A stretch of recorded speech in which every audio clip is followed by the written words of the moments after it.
اللہ کا نام حلیم ہے، جلدی سزا نہیں دیتا ہے۔ توبہ کریں، کہتے ہیں خوش قسمت آدمی وہ ہوتا ہے وہ دنیا سے لوگوں کے حقوق سب ادا کر کے پھر جاتا ہے۔ اگر کسی کا حق مارا ادا نہیں کیا تو پھر اس کے لیے آگے بڑے مشکلات ہیں۔ مالک بن دینار رحمۃ اللہ علیہ فرماتے ہیں، بعض کتابوں میں نے پڑھ لیا، مظلوم آدمی جلا ہوا دل سے دعا کرتا ہے تو وہ دعا اللہ کے ہاتھ جلدی پہنچتی ہے۔ اس دعا کے لیے مظلوم اگرچہ کافر ہو، اس کی دعا اور اللہ کے درمیان کوئی حجاب پردہ نہیں ہے، وہ فوراً پہنچتی ہے۔ تو اس لیے ظلم سے اپنے کو بچانا، لوگوں کے حقوق ضائع کرنے سے اپنے کو بچانا لازمی ہے۔ کوستانیوں کا خیرات یہاں کے لوگوں کے 40ویں ضائع ہے، ضائع۔ آپ کے 40 وقت جو دل چاہتا ہے وہ کرتے ہیں، 40 دن کے بعد دیکھ پکا کر دے دیا، بس مغفرت ہو گئی۔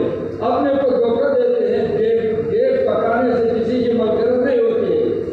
40واں تیسرا سالگرہ اسلام میں ہے نہیں، یہ ہندو کا رسم ہے۔ کوستانیوں کا خیرات، وہ اللہ کا بندہ خیرات شریعت میں پکا کر خیرات ہے نہیں، یا نہ خیرات سے کسی کی مغفرت نہیں ہوتی ہے۔ آپ اگر یہ چاہتے ہیں کہ آخرت ٹھیک ہو، عورتوں کی میراث دے دیں، آپس میں ایک دوسرے کے حقوق ضائع نہ کریں، ایک دوسرے پر ظلم نہ کریں۔ اب بہت سے لوگوں کے جھگڑے ہوتے ہیں، سب تو سچے نہیں ہوتے ہیں نا، سچا درمیان میں ایک فرق ہوگا، باقی سب جو ناجائز دعوے کرتے ہیں وہ سب ظالم ہیں۔ تو ظلم سے توبہ کرنا چاہیے، توبہ کرے تو کوئی جھگڑا نہیں ہوتا ہے۔ آدمی ٹھیک ہو، کوئی نہ شریعت کی ضرورت ہے نہ عدالت کی ضرورت ہے۔ آدمی غلط ہو تو سب کچھ نظام بگڑتا ہے۔ اس لیے رسول اللہ فرماتے ہیں، من کانت عنده مظلمۃ من اخیہ، کسی کے پاس کسی بھائی کا ظلم ہے، بےزتی کی ہے یا مال کھایا ہے، دنیا میں وہ اس کو راضی کر کے حلال کرائیں۔ اگر دنیا میں راضی نہیں کیا، قیامت کے دن سارے اعمال وہ لیتا ہے۔ کسی پر آپ نے ظلم کیا یا دل دکھایا یا مال کھایا یا کسی کو حق کہا، کہ حدیث میں آتا ہے کسی ایک آدمی نے دوسرے کو آنکھ دکھائی، آنکھ دکھایا، آنکھ دکھا کر ڈرایا اور کچھ نہیں کہا ہے، آنکھ دکھایا، تو اللہ کا وعدہ ہے قیامت کے دن اللہ اس کو ڈرائے گا، جب تک نہیں ڈرایا ہے اس کو جنت میں نہیں جانا ہے۔ اگر اور کچھ گناہ بھی نہ ہو، صرف کسی مسلمان کو آنکھ دکھا کر ڈرایا ہے، ہم تو دھمکیاں دے کر بھی ڈراتے ہیں۔ تو ایک امیر دوسرے غریب کو یا ایک طاقت والا کمزور کو دھمکیاں دیتا ہے تو کیا یہ بچے گا؟ تین قسم معاملات ہیں۔ ایک قسم معاملات ایسے ہیں ان کی مغفرت نہیں، کبھی بخشش نہیں، اس کو کہتے ہیں کفر اور شرک۔ کفر اور شرک کی بالکل معافی نہیں، ختم۔ دوسرا قسم، لوگ ایک دوسرے پر ظلم کرتے ہیں، ناجائز دعوے کرتے ہیں، حقوق ضائع کرتے ہیں، اس کا بھی رسول اللہ صلی اللہ علیہ وسلم نے فرمایا جب تک اس مظلوم سے اللہ نے مظلوم کے لیے ظالم سے جب تک انتقام نہیں لیا ہے وہ جنت میں نہیں جا سکتا، جنت میں نہیں جا سکتا ہے جب تک مظلوم کے لیے ظالم سے اللہ انتقام لے لے گا، صراط سے آگے نہیں گزر سکے گا۔ حقوق صراط کہتے ہیں، صراط کے پاس جائے گا، وہ غریب آئے گا جس کا حق آپ نے ضائع کیا ہے، وہ پکڑے گا، اے فلاں میرا حق دے دو، میں آگے نہیں چھوڑتا ہوں۔ ابھی وہاں کہاں سے لائے گا؟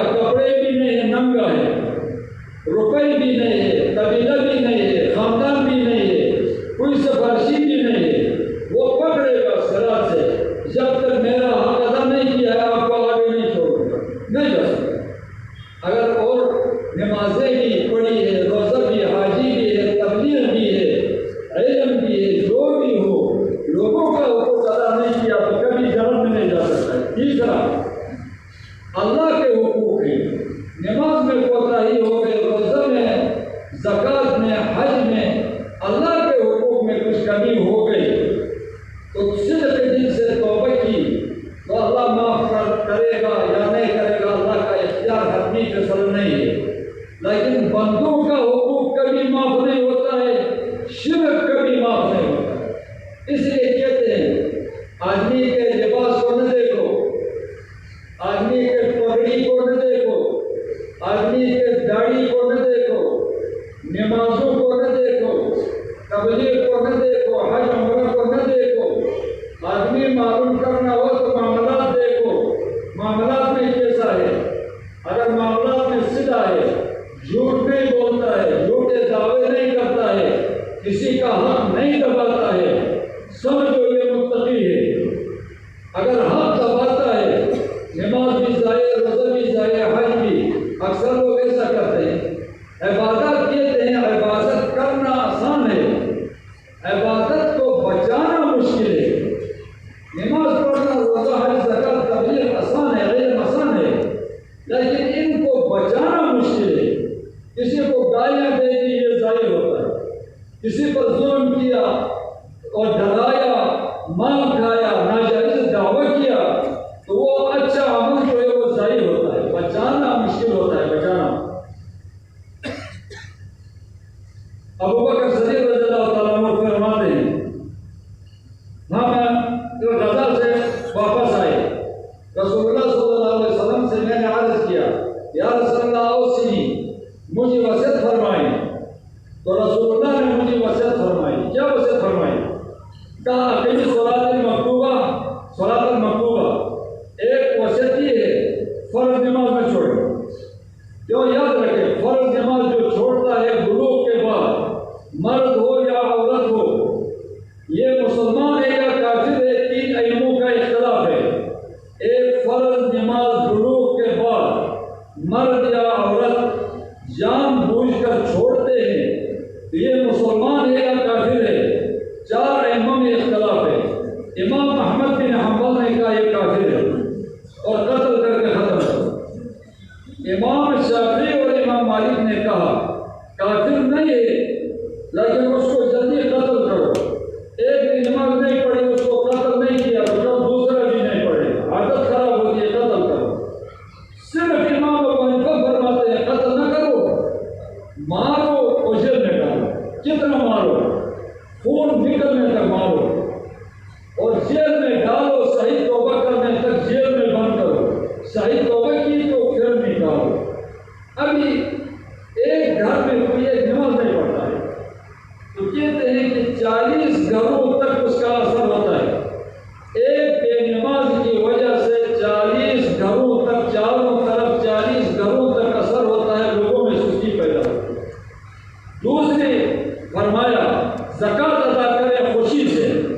تیسرا فرمایا رمضان کا روزہ رکھیں۔ چوتھا نصیحت میں فرمایا بیت اللہ کا حج کریں۔ اور 5واں فرمایا ہجرت اسلام میں اچھا ہے، جہاد بھی اسلام میں اچھا ہے، لیکن میں آپ کو نصیحت کرتا ہوں ابو بکر ایک امارت اور اقتدار قبول نہ کریں۔ ایک دوسرا میں یہ کہتا ہوں کہ کسی کا حق نہ دبائیں۔ دیکھو ان کے ساتھ ذکر کیا، نماز، زکوٰۃ، روزہ اور حج، جہاد، ہجرت کے ساتھ ذکر کیا۔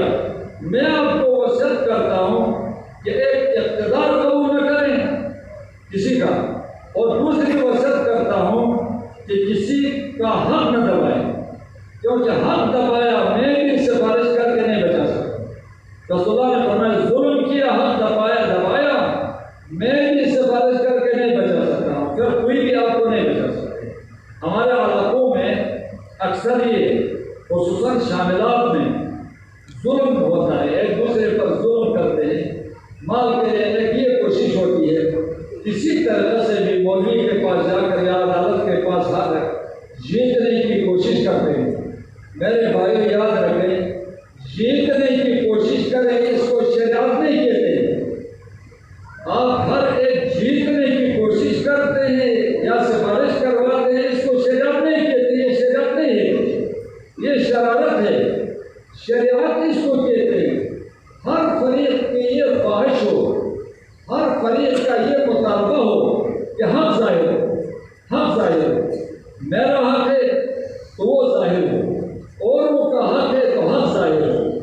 حق ظاہر کرنے کی نیت سے جاتے ہیں مولویوں کے پاس تو یہ شریعت ہے، آپ کو ثواب ملتا ہے۔ اگر جیتنے کی کوشش کرتے ہیں تو یہ شریعت نہیں ہے، اس کو شرارت کہتے ہیں۔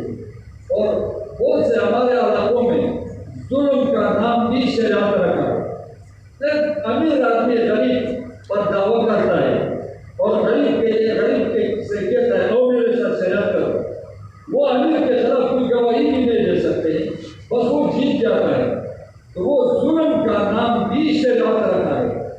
اس لیے امام یوسف کے عدالت میں، امام یوسف جب قاضی تھا، بادشاہ نے کسی آدمی کے باغ پر دعویٰ کیا اور بادشاہ نے گواہ بھی پیش کیا، شریعت کے مطابق ساری شرائط برابر کی، امام یوسف نے حکم نہیں دیا، تو بادشاہ نے کہا کہ حکم کیوں نہیں دیتے، کوئی کمی ہے تو میں پوری کرتا ہوں، حکم دے دو۔ امام یوسف نے کہا میں مطمئن نہیں ہوں آپ کے گواہوں پر، کیونکہ یہ ایک کمزور آدمی ہے، کمزور آدمی بادشاہ کا حق دبا نہیں سکتا ہے، تو آپ کا باغ اس نے کس طرح لے لیا؟ کہا گواہوں کو میں نہیں مانتا ہوں، آپ طلاق ڈالیں، قسم کھائیں، بادشاہ سے کہا آپ کا حق ہے تو میں حکم دیتا ہوں۔ بادشاہ نے کہا میں قسم نہیں کھا سکتا، تو کہا آپ اپنی چیز کے لیے قسم نہیں کھا سکتے تو میں حکم دے کر اپنی آخرت خراب کروں، حکم نہیں۔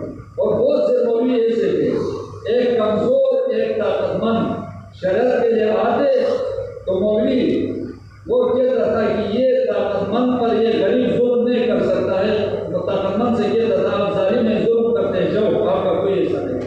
اس کو شریعت کہتے ہیں حق ظاہر کرنے کے لیے۔ جیتنے کے لیے کبھی شریعت کے لیے نہ جائیں، جیتنے کی کوشش کرنے میں گناہگار ہوتے ہیں۔